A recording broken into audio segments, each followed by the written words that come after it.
Hello everyone, welcome to the new video. आज की video में हम डिस्कस करने वाले हैं सैम्पल पेपर्स। ठीक है, सैम्पल क्वेश्चंस है ये आपके सैम्पल पेपर्स में से। तो स्टार्ट कर रहा हूँ मैं आज की video. 10th class ICSE physics की वीडियो है ये।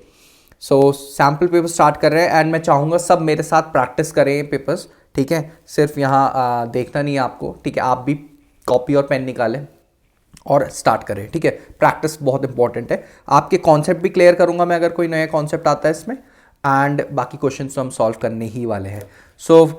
First question number 1 and first part क्या बोलता है? When a force acts on a dash body the body goes in linear motion. पहली चीज, लीनियर मोशन क्या होता है सर? लीनियर मोशन मतलब 1D मोशन है। ठीक है, और लीनियरली बॉडी मूव करेगी, फिक्स नहीं रहेगी।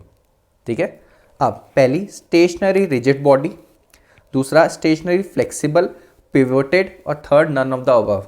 तो सबसे पहली चीज देखो, जो बॉडी फ्लेक्सिबल है उसको अगर आप फोर्स लगाओगे तो हो सकता है वो स्क्वीज हो जाए।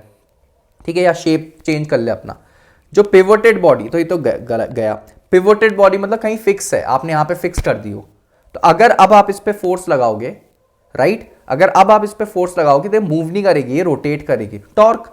तो ये भी गलत। तो सही आंसर है stationary rigid body. I hope सबने आंसर सही दिया होगा। Next, what is the correct relationship between VRMA and efficiency? VRMA और एफिशिएंसी में क्या रिलेशन है? तो ये रिलेशन आप सबको पता होना चाहिए। क्या रिलेशन हो सकता है? ठीक है, N इक्वल्स टू होता है MA अपॉन VR। जिसको ये नहीं पता है वो प्लीज ध्यान में रखे, एंड और ऑप्शन बी इज करेक्ट। ठीक है, MA अपॉन VR, ये आप खुद से बना भी सकते हो। थर्ड पूछ रहा है, phenomena due to which light ray travelling from rarer to denser medium is reflected back in the denser medium. मतलब वो रेयरर से डेंसर में रिफ्रैक्ट करना चाहती थी, बट रिफ्रैक्शन नहीं हो रहा था। क्या हो गया था? उसका रिफ्लेक्शन हो गया, अंदर ही रिफ्लेक्शन हो गया। तो उसका नाम क्या है? Total internal reflection. Okay, next question क्या बोल रहा है? 1 kilowatt hour of electrical energy is equal to. So इसका आंसर है 3.6 मेगा जूल। 3.6 किलो जूल कब है? जब वॉट आवर पूछेगा। यहां किलोवाट आवर पूछा है तो 10 to the power 3 बढ़ जाएगा। Why is the base of cooking pan is made thicker? It lowers heat capacity, increases heat capacity, food does not get charred and keeps hot for a long time. तो B और C दोनों यहां पे correct option होंगे।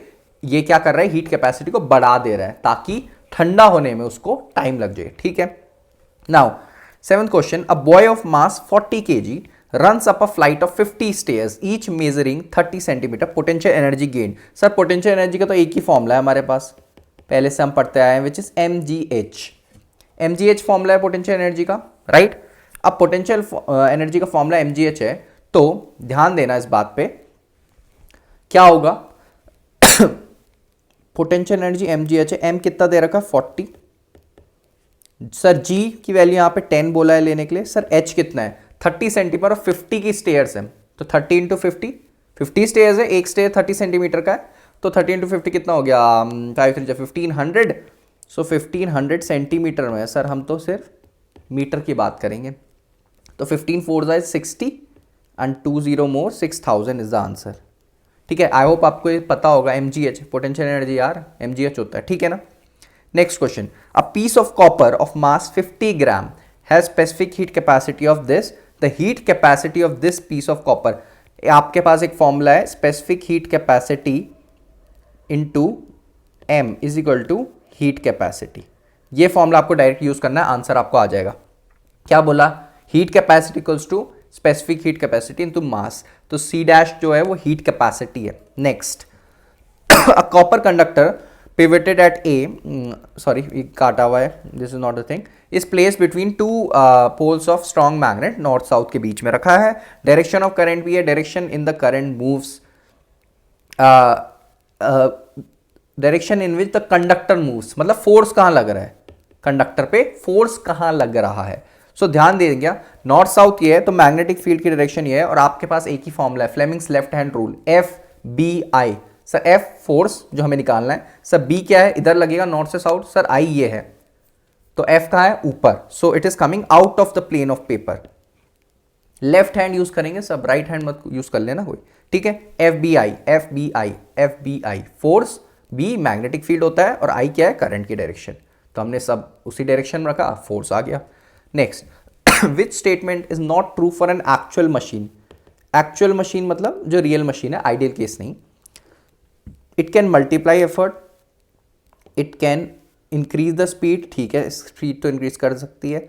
It can change the direction of effort, yes pulley में हम होता है। It's output can be greater than input, wrong. Output कभी भी इनपुट से ज़्यादा नहीं हो सकता, ठीक है, आउटपुट कभी भी इनपुट से ज़्यादा नहीं हो सकता। नाउ नेक्स्ट क्वेश्चन आपकी स्क्रीन के ऊपर है, graph between V and I is a straight line, the slope of the graph represents.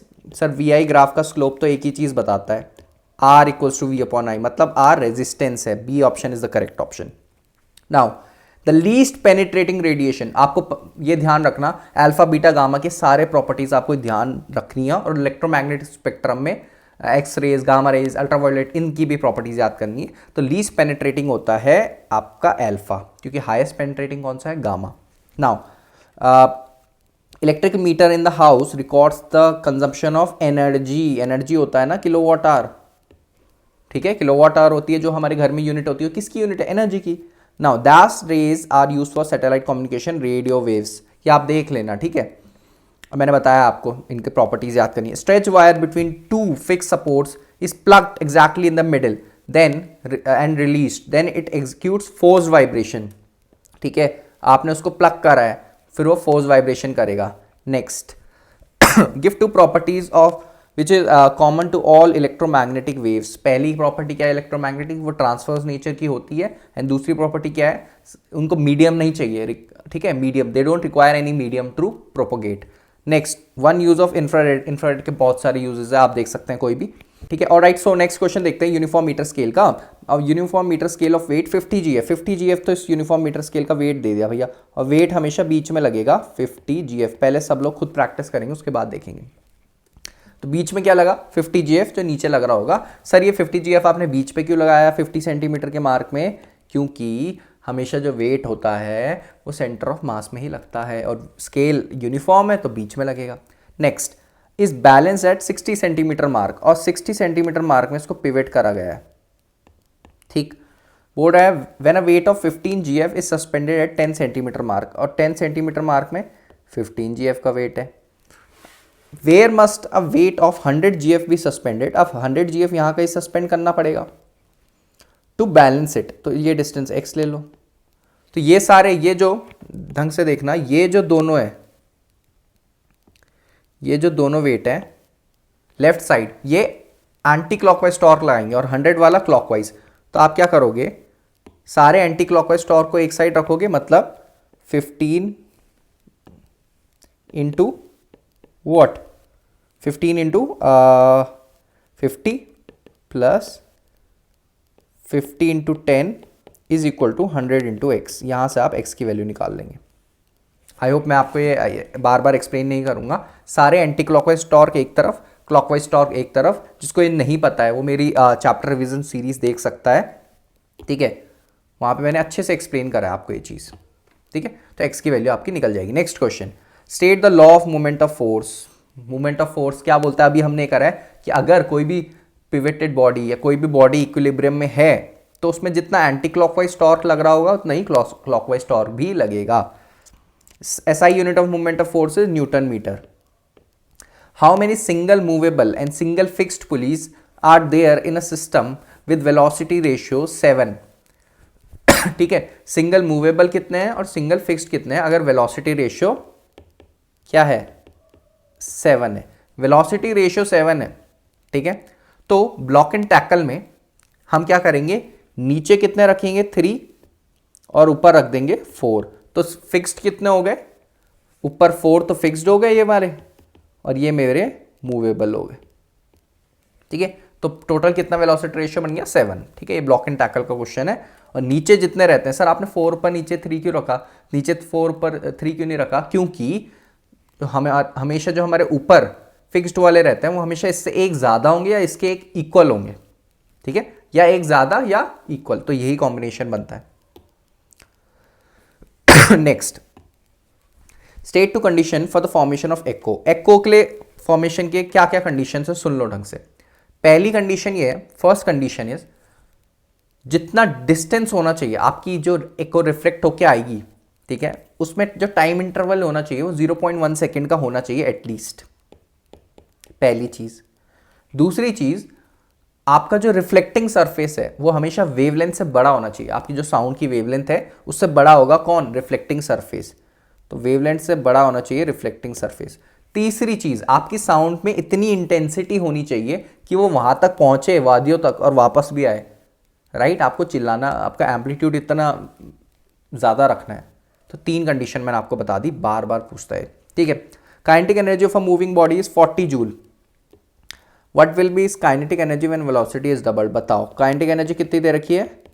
40 joule. Sir मतलब हाफ mv² की वैल्यू दे रखी है 40 जूल।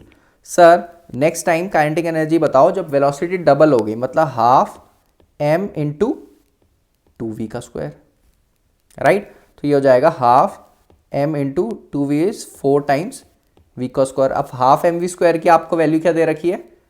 40, तो 4 टाइम्स हो जाएगी, तो 160 जूल आ जाएगा आंसर। और आप इसको ऐसे भी समझ सकते हो, जो काइनेटिक एनर्जी होती है वो वेलोसिटी के स्क्वायर के प्रोपोर्शनल है। तो आपने वेलोसिटी डबल कर दी तो काइनेटिक एनर्जी 2 के स्क्वायर 4 टाइम्स। ये बता रखा है मैंने बहुत बार। Right, next, 2 copper wires A and B are of same length present at room temperature. Radius of A is twice the radius of B. Which wire has greater resistance? ठीक है, और सेकेंड है ग्रेटर रेजिस्टिविटी। पहली बात, resistivity तो दोनों की same है। सर क्यों? दोनों का मटेरियल सेम है। रेजिस्टिविटी मटेरियल में डिपेंड करती है, आपको बताया था चैप्टर 8 में, रिवीजन लेक्चर चैप्टर 8, ठीक है। अब ग्रेटर रेजिस्टेंस किसका है? देखो ढंग से ध्यान देना इस चीज को में, जिसका रेडियस ज्यादा होगा मतलब एरिया ज्यादा है और रेजिस्टेंस कम हो जाएगा। तो area, radius of A is twice the radius of B, मतलब ए का एरिया ज्यादा है तो उसका रेजिस्टेंस कम है, और बी का एरिया क्या है? कम है, तो रेजिस्टेंस ज्यादा होगा। तो B is the answer. Sir आप कैसे कर रहे हो, समझ नहीं आ रहा है। R equals to rho L upon A नहीं सुना क्या? राइट, एरिया और रेजिस्टेंस इनवर्सली प्रोपोर्शनल है, तो रेडियस जिसका ज्यादा उसका रेजिस्टेंस कम। थर्ड क्वेश्चन आज का हम डिस्कस कर रहे हैं, लेंस एक्स है forms an image which is always smaller in the size of object. Name the lens X. Lens X, is it possible for this lens to form inverted image? ठीक है, बोल रहा है एक lens X which is always forms an image which is always smaller than the size of object, तो क्या वो concave है?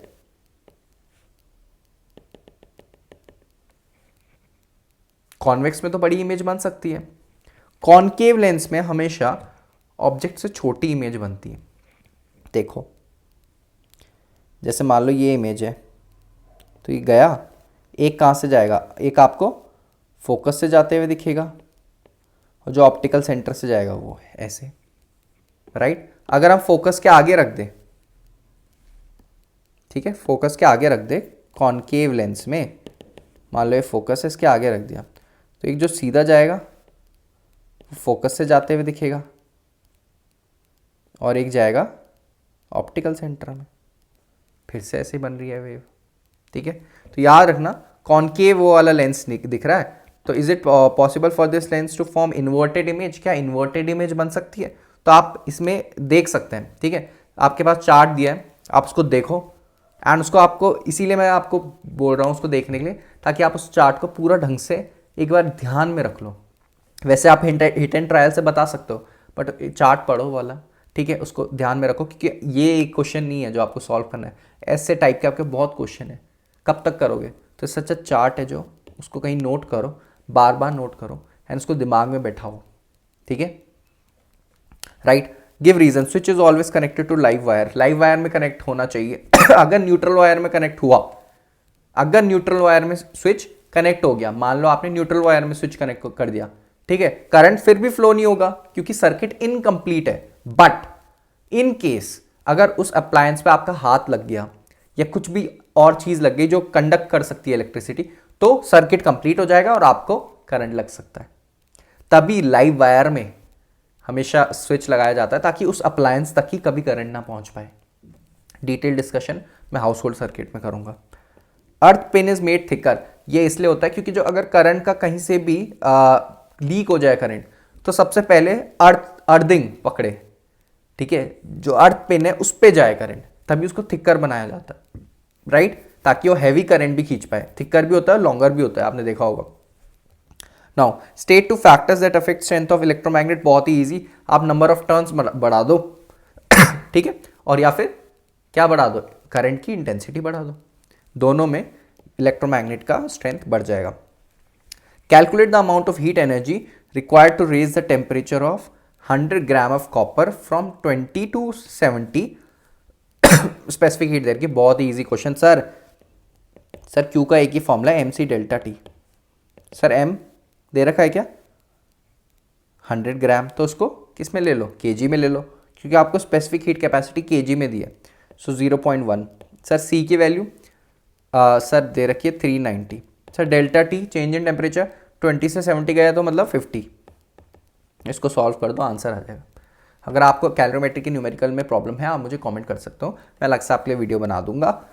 And last question is background radiations. Give one example. Background radiation वो रेडिएशन है, न्यूक्लियर रेडिएशन, जो आपके आसपास ऐसी रेडियो एक्टिविटी जो आपके आसपास हो रही है, बट हम लोग इंटेंशनली नहीं करवा रहे हैं। कोई न्यूक्लियर वेस्ट हो सकता है, कुछ भी हो सकता है, तो बैकग्राउंड में चल रही है वो, बट हम एक्सपेरिमेंटली या लैब में कुछ चीज़ कंडक्ट नहीं कर रहे हैं, ठीक है, वो ऑटोमेटिकली हो रही है नेचर में आसपास, ठीक है, तो वो बैकग्राउंड रेडिएशन है। आई होप आपको ये सैम्पल पेपर सेशन पसंद आया होगा। अभी हमने सेक्शन ए सॉल्व किया, ऐसी सैम्पल पेपर हम सेक्शन बी का भी सॉल्व करेंगे आगे जाके नेक्स्ट वीडियो में, ठीक है। आप बने रहेंगे एंड इन क्वेश्चन को प्रैक्टिस करते रहेंगे बार बार, राइट। इसमें से कोई भी क्वेश्चन हो जिसको आपको और डिटेल सॉल्यूशन चाहिए, आप मुझे कमेंट कर सकते हो, मैं आपको डिटेल सॉल्यूशन दे दूंगा। एंड आई होप आपने मेरे साथ साथ इसको सॉल्व करा होगा, ठीक है। मिलते हैं नेक्स्ट किसी ऐसी सैम्पल क्वेश्चन की सीरीज में, ठीक है। मैं प्लेलिस्ट में डाल दूंगा सैम्पल क्वेश्चंस और सैम्पल पेपर्स के प्लेलिस्ट में ही वीडियो डाल दूंगा, और भी वीडियोस डालते रहूँगा। अगर आपको देखना है, अगर आपको अच्छा लग रहा है, आपको हेल्प मिल रही है, तो आप देख सकते हैं। सो मिलते हैं नेक्स्ट किसी ऐसी वीडियो में, तब तक के लिए study hard, take care, bye bye.